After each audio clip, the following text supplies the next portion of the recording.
एक ऐसा देश जहां पर महिलाएं अपनी मर्जी से देह व्यापार की आज़ादी रखती हैं। यह देश बहुत सारा पैसा अपनी शराब बेचकर कमा लेता है। हम जिस देश की बात कर रहे हैं वहां की महिलाएं बहुत ही खूबसूरत होती हैं और मॉडर्न सोच रखती हैं। इसीलिए तो यहाँ की महिलाएं किसी भी पराये मर्द के साथ दोस्ती करके उसे खुश करने में कोई कसर नहीं छोड़ती। एक ऐसा देश जहाँ पर आबादी बढ़ ही नहीं रही है। एक तो पुरुषों की कमी और दूसरा यहाँ ठंड बहुत पड़ती है।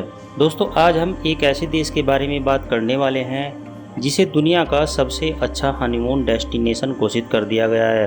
और इतना ही नहीं, यहाँ के एक बीच को दुनिया के सबसे सेक्सी बीच का अवार्ड मिला है। और भारतीयों के लिए यहाँ जाने के लिए वीज़ा की भी ज़रूरत नहीं पड़ती। यही नहीं दोस्तों, अगर इसे भारतीयों का देश कहें तो यह भी गलत नहीं होगा। तो इस देश के इंटरेस्टिंग फैक्ट्स जानने के लिए वीडियो के अंत तक ज़रूर बने रहें। दोस्तों, आज हम बात कर रहे हैं बेहद ही खूबसूरत देश मॉरिशस के बारे में। 2040 वर्ग किलोमीटर में फैला यह देश क्षेत्रफल के हिसाब से दुनिया में 170वें नंबर पर आता है और इस देश की जनसंख्या लगभग 12,70,000 है। जनसंख्या के हिसाब से यह दुनिया में 158वें नंबर पर आता है। दोस्तों, यहाँ की जनसंख्या का 47% हिस्सा हिंदू धर्म को, 32% ईसाई धर्म को, 17% लोग मुस्लिम धर्म को और बाकी अन्य धर्मों को मानने वाले लोग रहते हैं। हर साल इस देश की आबादी से भी ज़्यादा लोग यहाँ पर घूमने के लिए आते हैं। अब आप सोच रहे होंगे कि इतने लोग यहाँ घूमने को आते हैं तो इस देश में ऐसी क्या खास बात है। आइए आपको बता देते हैं। दोस्तों, इस देश की राजधानी पोर्ट लुइस है, जो इस देश का सबसे बड़ा शहर भी है। आपको बता दें कि यह देश कुछ आइसलैंड से मिलकर बना है और यह आइसलैंड 8 लाख साल पहले समुद्र से लावा निकलने की वजह से बना था। और इसी वजह से आज भी इस देश में कई एक्टिव वोल्केनो देखने को मिल जाते हैं और रात के समय में इन वोल्केनो से निकलता हुआ लावा बेहद ही खूबसूरत लगता है। तो दोस्तों, अगर आप घूमने के लिए यहाँ जाना चाहते हैं तो उन एक्टिव वोल्केनो को देखना बिल्कुल ना भूलें। ऐसा ना हो कि आप रात को होटल के कमरों में खर्राटे मारो और इसे मिस कर दो। इसीलिए हमने यह बात बताना ज़रूरी समझा।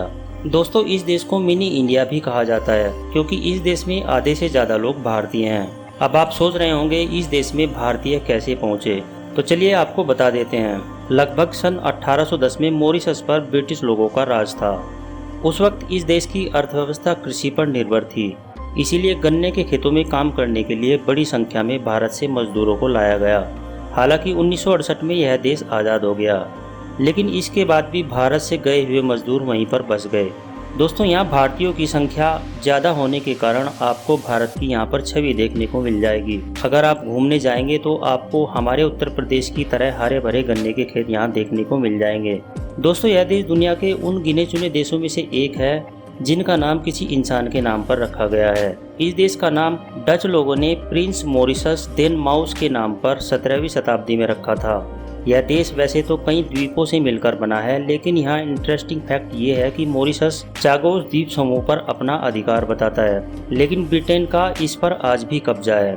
और ब्रिटेन ने जबरदस्ती यहाँ के निवासियों को हटाकर 1967 में संयुक्त राष्ट्र अमेरिका को एक सैन्य अड्डा बनाने के लिए किराए पर दे दिया था और इस आइसलैंड पर आज भी विवाद जारी है। दोस्तों, यह देश लगभग चारों तरफ से मूंगी की चट्टानों से घिरा हुआ है। जैसा कि आप सभी को पता है कि लगभग सभी देशों के पास अपनी एक आर्मी होती है, लेकिन मॉरिशस एक ऐसा देश है जिसके पास खुद की कोई स्थायी सेना नहीं है। जानकारी के लिए बता दें कि यहाँ की जो पुलिस है वही इस देश में आर्मी का काम भी करती है। तो दोस्तों, ये था मॉरिशस। वीडियो अगर आपको अच्छी लगी है तो वीडियो को लाइक करें, दोस्तों के साथ शेयर करें और हमारे चैनल को सब्सक्राइब जरूर कर दें। धन्यवाद।